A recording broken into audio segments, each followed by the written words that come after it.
Welcome back to my YouTube channel. मैं हूं राजीव रंजन सिन्हा। आपका हमारे यूट्यूब चैनल पर बहुत बहुत स्वागत है। आज हम कुछ इम्पोर्टेंट सवाल लेकर उपस्थित हुए हैं। निसंदेह ये जो सवाल हैं ये आपके आगामी सभी परीक्षाओं के लिए बड़े ही महत्वपूर्ण साबित होंगे। आज का जो सवाल है वो इंग्लिश मीडियम और हिंदी मीडियम दोनों स्टूडेंट्स के लिए है, क्योंकि हमने इंग्लिश में सवाल रखा है और हिंदी में भी उसे समझाया है। तो आइए देखते हैं स्क्रीन पर सबसे पहला सवाल है कि which of the following commission was appointed by the central government on union state relations in 1983। Option A Sarkaria commission, option B Dutt commission, option C Setalvad commission, option D Rajamannar commission. Correct answer is A Sarkaria commission. Sarkaria Commission was set up in 1983 by the central government of India to examine the central-state relationship on various portfolios. Justice Ranjit Singh Sarkaria, chairman of the commission, was a retired judge of the Supreme Court of India. Hindi में इस सवाल को हम देखते हैं। संघ और राज्यों के संबंधों पर इनमें से कौन सा आयोग केंद्र सरकार के द्वारा नियुक्त किया गया था? ऑप्शन आपके सामने है और इसका सही जवाब है सरकारिया आयोग, क्योंकि सरकारिया आयोग 1983 में भारत सरकार के द्वारा केंद्र और राज्यों के आपसी संबंधों का परीक्षण करने के लिए स्थापित किया गया था। सर्वोच्च न्यायालय के सेवानिवृत्त न्यायाधीश रंजीत सिंह सरकारिया इस आयोग के अध्यक्ष थे। Question number 2, which of the following taxes are levied by the union government but collected and appropriated by the states? Option A stamp duties, option B excise duties on medical and toilet materials, option C sales tax, option D A and B both. Answer is D, A and B both. Correct answer is D. The revenue generated from the stamp duties and excise duties on medical and toilet materials is imposed by the central government but collected and kept by the respective state government. सवाल number 2 है, प्रश्न संख्या 2, कि निम्न में से कौन सा कर केंद्र सरकार लगाती है लेकिन ऐसे कर राज्य सरकारों द्वारा वसूले जाते हैं और उनका इस्तेमाल भी राज्य सरकारें ही करती हैं? ऑप्शन आपके सामने है, सही उत्तर डी है। मेडिकल और टॉयलेट मटेरियल्स पर कर केंद्र सरकार लगाती है लेकिन ये राज्य सरकार वसूल कर अपने पास ही रख लेती है। Question number 3, which of the following taxes are imposed and collected by the state government?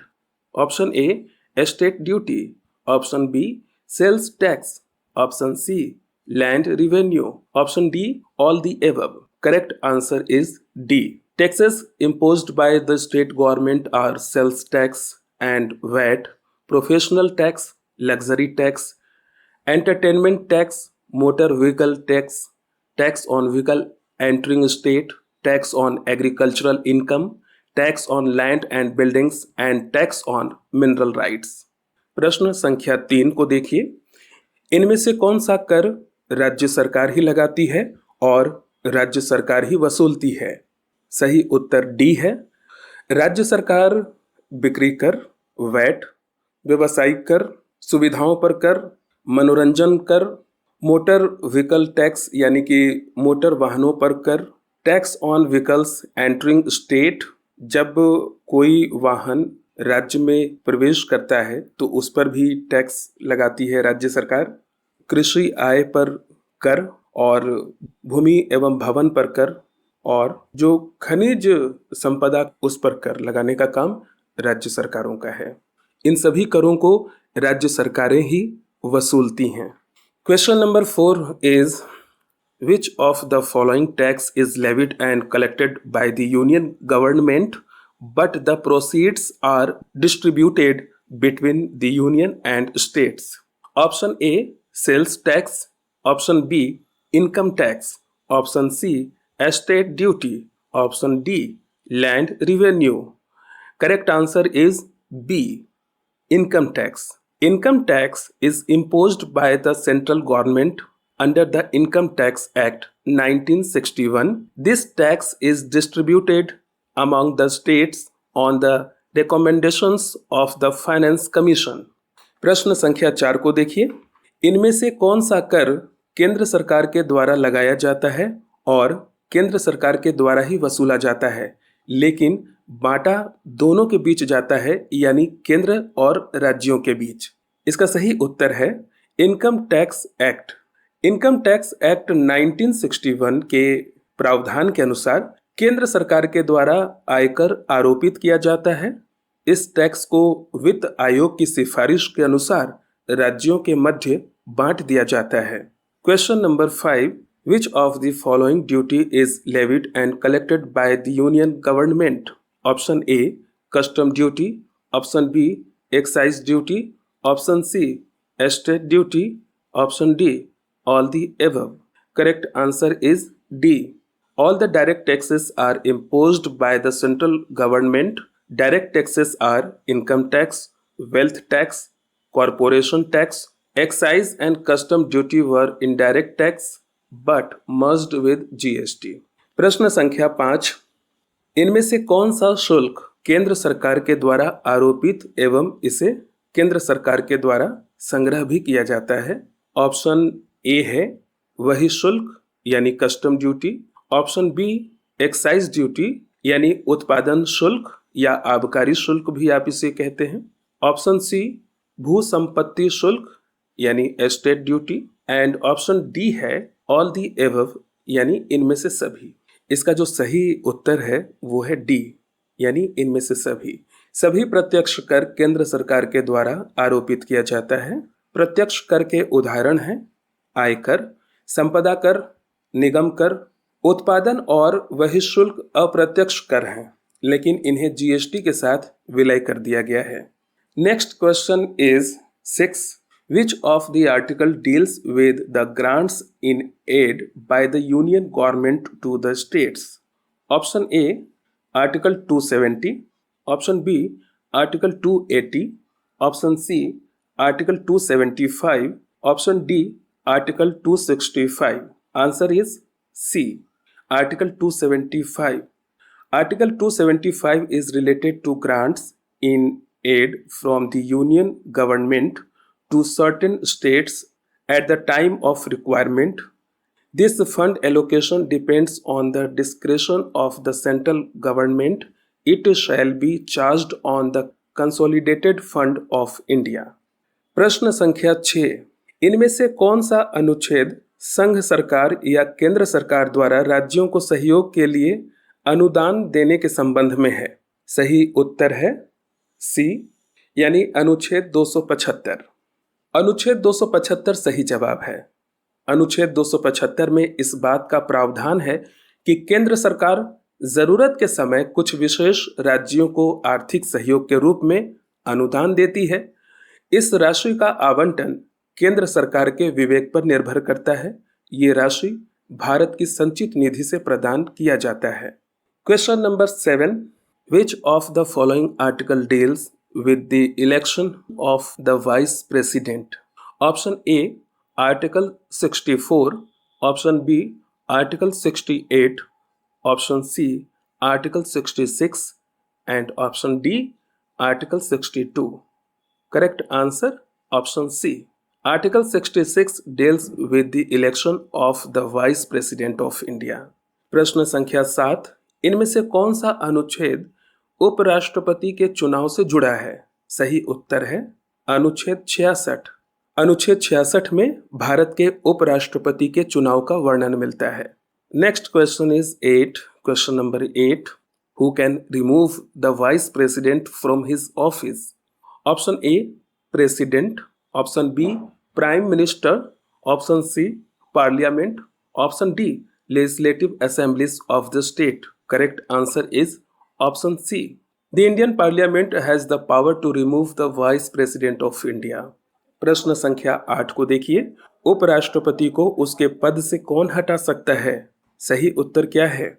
Option A है राष्ट्रपति, option B prime minister, option C संसद या ऑप्शन डी राज्यों की विधानसभाएं। सही उत्तर है ऑप्शन सी भारत की संसद। भारत के उपराष्ट्रपति को हटाने की शक्ति भारत की संसद में निहित है।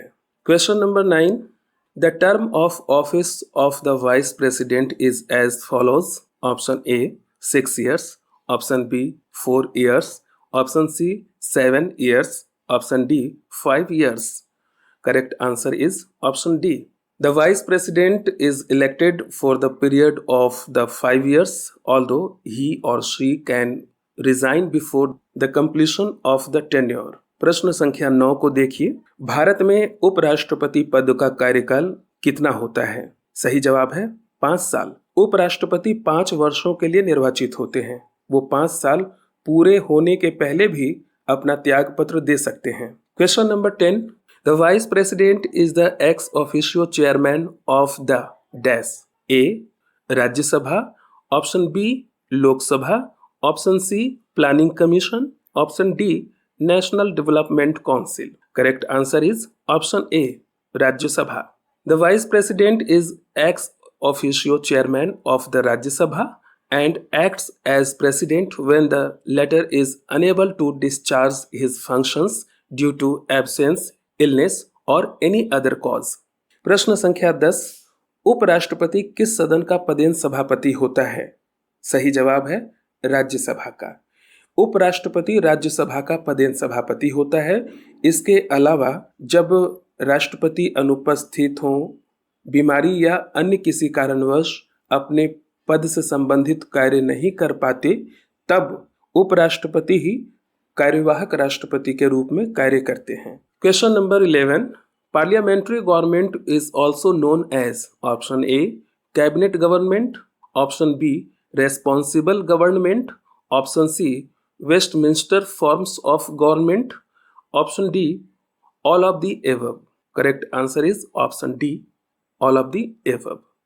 The parliamentary government is also known as cabinet government or responsible government, and Westminster forms of government is prevalent in Britain, Japan, Canada, India, and other countries. The parliamentary government is also known as cabinet government or responsible government and Westminster forms of government, and is prevalent in Britain, Japan, Canada, India, and other countries.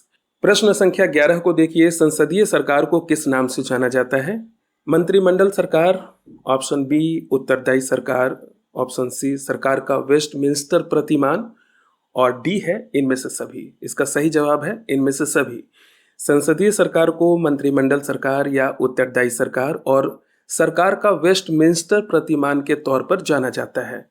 संसदीय सरकार का रूप Britain, Japan, Canada, Bharat और अन्य देशों में देखने को मिलता है. Question number 12. Which of the following characteristics is not related to parliamentary government? Option A resolution of lower house, option B collective liability, option C leadership of the prime minister, option D single executive.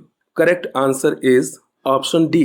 Features of parliamentary system are dual executive, majority party rule, collective responsibility, political homogeneity, double membership, leadership of prime minister, dissolution of lower and house fusion of power. प्रश्न संख्या 12 को अब हम देखेंगे. प्रश्न संख्या 12. इनमें से कौन सी विशेषता संसदीय सरकार की नहीं है? ए निम्न सदन का प्रस्ताव, बी सामूहिक उत्तरदायित्व, सी प्रधानमंत्री का नेतृत्व, डी एकल कार्यपालिका. इसका जो सही जवाब है वो है डी, यानी एकल कार्यपालिका. एकल कार्यपालिका संसदीय सरकार की विशेषता नहीं होती है. बाकी आप देख रहे हैं जो ऑप्शन निम्न सदन का प्रस्ताव आता है, सामूहिक उत्तरदायित्व भी है और प्रधानमंत्री का नेतृत्व भी. संसदीय व्यवस्था की ये विशेषताएं होती हैं, यानी कि आपको दोहरी कार्यपालिका देखने को मिलेगी, बहुमत दल का शासन देखने को मिलेगा, सामूहिक उत्तरदायित्व भी आपको देखने को मिलेगा, राजनीतिक समरूपता या राजनीतिक सजातीयता, दोहरी सदस्यता, प्रधानमंत्री का नेतृत्व और निम्न सदन का भंग होना. ये सभी कुछ संसदीय सरकार की विशेषताएं हैं. Question number 13. Which of the following is not the merit of the presidential system?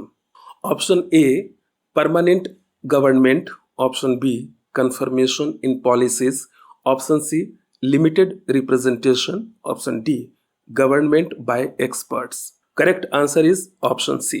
Feature of presidential system are single executive, non-responsibility, political homogeneity may not exist, domination of president, no dissolution power of lower house and separation of powers. प्रश्न संख्या 13 को अब हम देखेंगे। इनमें से कौन अध्यक्षात्मक व्यवस्था का गुण नहीं है? ऑप्शन ए स्थायी सरकार, ऑप्शन बी नीतियों का सत्यापन, ऑप्शन सी सीमित प्रतिनिधित्व, ऑप्शन डी विशेषज्ञों के द्वारा सरकार का संचालन। सही जवाब है ऑप्शन सी सीमित प्रतिनिधित्व। अध्यक्षात्मक व्यवस्था की जो विशेषताएं हैं वो ये हैं: एकल कार्यपालिका एवं निम्न सदन के प्रति उत्तरदायी न होना। अध्यक्षात्मक व्यवस्था की जो विशेषताएं हैं वो सुनिए। एकल कार्यपालिका होती है और मंत्रिपरिषद का निम्न सदन के प्रति उत्तरदायी न होना। राजनीतिक समरूपता का अस्तित्व होना कोई जरूरी नहीं है। राष्ट्रपति की प्रभुता होती है और निम्न सदन यानी जो अगर हम अमेरिका का उदाहरण देखें तो प्रतिनिधि सभा को कार्यकाल पूर्ण होने से पहले भंग नहीं किया जा सकता। और अगली जो विशेषता है वो है शक्तियों का पृथक्करण। Next question is 14. Which of the following is a demerit of the parliamentary system? Option A compressed representation, option B uncertainty of policies, option C temporary government and option D all of the above. Option D is correct answer. All of the above are demerits of the parliamentary system. प्रश्न संख्या 14 को देखते हैं। निम्नलिखित में से कौन संसदीय व्यवस्था का अवगुण है? A कम दायरे वाला प्रतिनिधित्व, बी नीतियों की अनिश्चितता, ऑप्शन सी अस्थायी सरकार, ऑप्शन डी इनमें से सभी। संसदीय व्यवस्था के अवगुण उपर्युक्त सभी हैं, इसलिए सही उत्तर डी होगा। Question number 15. Which of the following statements is not correct? Option A according to the 42nd and the 44th amendment it is compulsory for president to comply with the advice of the Council of Ministers. Option B presidential system is based on double executive. Option C according to the Article 74 the Council of Ministers works under the leadership of the Prime Minister. Option D Article 74 and 75 provides parliamentary system in the center. Correct answer is option B presidential system is based on double executive. प्रश्न संख्या 15 को देखेंगे। इनमें से कौन सा सही कथन नहीं है? ए 42वें एवं 44वें संविधान संशोधन के अनुसार राष्ट्रपति के लिए ये अनिवार्य है कि वो मंत्रिपरिषद की सलाह के अनुसार कार्य करे। ऑप्शन बी अध्यक्षात्मक शासन व्यवस्था दोहरी कार्यपालिका पर आधारित होती है। ऑप्शन सी अनुच्छेद 74 के अनुसार मंत्रिपरिषद प्रधानमंत्री के नेतृत्व के मातहत कार्य करती है। ऑप्शन डी अनुच्छेद 74 और अनुच्छेद 75 केंद्र में संसदीय व्यवस्था प्रोवाइड करती हैं। सही जवाब आपको मिल चुका है। उत्तर है बी यानी अध्यक्षात्मक शासन व्यवस्था दोहरी कार्यपालिका पर आधारित होती है। तो पूछा गया है कौन सा कथन सही नहीं है, तो ऑप्शन बी जो है वो सही नहीं है। अध्यक्षात्मक व्यवस्था एकल कार्यपालिका पर आधारित होती है, न कि दोहरी कार्यपालिका पर। Question number 16. Which of the following characteristics is not related to the presidential system? Option A governance of the prime minister, option B single executive, option C single membership, option D dissolution of lower house is banned. Correct answer is A governance of the prime minister. Presidential system is the governance of the president. सवाल number 16. इनमें से कौन सी विशेषता अध्यक्षात्मक व्यवस्था की नहीं है? ए प्रधानमंत्री का शासन, बी एकल कार्यपालिका, सी एक सदस्यीय, डी निम्न सदन को भंग करना प्रतिबंधित है। इसका सही जवाब है ऑप्शन ए यानी प्रधानमंत्री का शासन जो है वो अध्यक्षात्मक व्यवस्था में नहीं देखने को हमें मिलती है, उसकी विशेषता नहीं है, ये संसदीय व्यवस्था की विशेषता मानी जाती है। Next question is 17. Which of the following characteristics is not related to the federal government? Option A written constitution, option B flexible constitution, option C supremacy of the constitution and option D independent judiciary. Option B is correct answer is option B flexible constitution. Flexible constitution provision is not related to the federal government. प्रश्न संख्या 17, इनमें से कौन सी विशेषता संघात्मक सरकार की नहीं है? ए लिखित संविधान, बी लचीला संविधान, सी संविधान की सर्वोच्चता, डी स्वतंत्र न्यायपालिका। सही जवाब है लचीला संविधान, यानी कि लचीला संविधान जो है वो संघात्मक सरकार की विशेषता नहीं है। संविधान का लचीला होना संघात्मक सरकार का लक्षण कतई नहीं माना जा सकता, क्योंकि यहाँ पर केंद्र और राज्यों के बीच शक्तियों का बंटवारा किया जाता है। इसलिए बहुत सारे ऐसे संशोधन हैं या बहुत सारे ऐसे संविधान में प्रावधान हैं जो केंद्र के साथ साथ राज्यों के अनुमोदन से ही या तो उसे बनाया जाता है या फिर उसमें बदलाव किया जा सकता है। Question number 18, in the federal government dash. Option A all the powers and functions are vested in the central government and regional government. Option B, all powers are divided into central government and regional government. Option C, both A and B. And option D, none of the above. Correct answer is option B, all powers are divided into central government and regional government. अब हम देखेंगे प्रश्न संख्या 18, संघात्मक सरकार में dash. Option A है सभी कार्य एवं शक्तियां केंद्र सरकार और क्षेत्रीय सरकारों में निहित होती हैं। ऑप्शन बी सभी शक्तियां केंद्र सरकार और क्षेत्रीय सरकारों के मध्य विभाजित होती हैं। ऑप्शन सी दोनों ए और बी। ऑप्शन डी इनमें से कोई नहीं। जवाब आपको मिल चुका है ऑप्शन बी, सभी शक्तियां केंद्र सरकार और क्षेत्रीय सरकारों के मध्य विभाजित होती हैं संघात्मक सरकार में। काफी हद तक आपको ये भी सही लग रहा होगा कि सभी कार्य एवं शक्तियां केंद्र सरकार और क्षेत्रीय सरकारों में निहित होती हैं। सही बात है, ये भी सही है, लेकिन संघात्मक सरकार की विशेषता ये है कि केंद्र सरकार और राज्य सरकारों के बीच शक्तियों का विभाजन किया जाता है। आपने सुना होगा राज्य सूची और केंद्र सूची के जो विषय होते हैं उनके तहत उनको डिवाइड कर दिया जाता है, यानी केंद्र सूची पर कानून बनाने के लिए संसद जिम्मेदार है और राज्य सूची पर कानून बनाने के लिए राज्य। Question number 19, the federal system in India is based on the model of which country? Option A Canada, option B UK, option C America, option D Japan. Option A is correct answer. Correct answer is option A, the federal system in India is adopted from the Canada. सवाल number 19 को अब हम देखेंगे, भारत में संघीय व्यवस्था किस देश की संघीय व्यवस्था के मॉडल पर आधारित है? तो ऑप्शन है कनाडा, यूनाइटेड किंगडम, अमेरिका और जापान। इसका सही जवाब है कनाडा। भारत की संघीय व्यवस्था कनाडा से ग्रहण की गई है। Next question is 20, which of the following statement is wrong? A Lok Sabha represents the people of India. Option B, the Rajya Sabha represents the states. Option C, there are only 98 topics in the center list at this time.